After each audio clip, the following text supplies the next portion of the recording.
Hello guys, good morning. Roasted tomato chutney எப்படி பண்ணுறதுன்னு பார்க்கலாம். தேவையான பொருட்கள்: பச்சை மிளகாய், பெரிய வெங்காயம், 3 வெள்ளைப்பூடு, 2 பெரிய தக்காளி.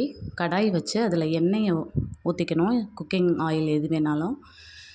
தக்காளியை வந்து 2 2 நறுக்கி எண்ணெயிலே ஃப்ரை பண்ணணும். அதோடு சேர்த்து வெள்ளைப்பூடையும் போட்டுறணும். 3 நான் பெரிய பல்லாக இருக்கிறதுனால 3 போட்டிருக்கேன். சின்னதாக இருந்துச்சுன்னா ஒரு 5 போட்டுக்கலாம்.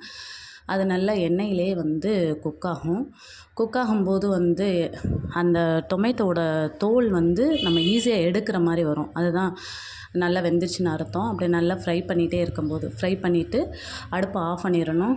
அப்புறம் நீங்கள் வந்து ஒரு ஃபோக் இல்லைன்னா கரண்டி ஏதாவது வச்சு குத்தி அந்த தக்காளியோட தோலெல்லாம் ரிமூவ் பண்ணிடணும்.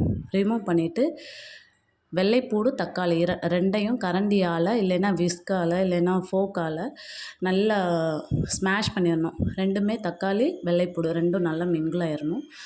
அதுக்கப்புறம் அதை ஒரு பவுலுக்கு ட்ரான்ஸ்ஃபர் பண்ணி, நம்ம என்ன பவுலில் சட்னி வைக்க போகிறோமோ அந்த பவுலுக்கு ட்ரான்ஸ்ஃபர் பண்ணி, பெரிய வெங்காயம் நல்லா பொடி பொடியாக சாப் பண்ணி, ஒரு வெங்காயம் எடுத்தோம்ல அதை சாப் பண்ணி போடணும்.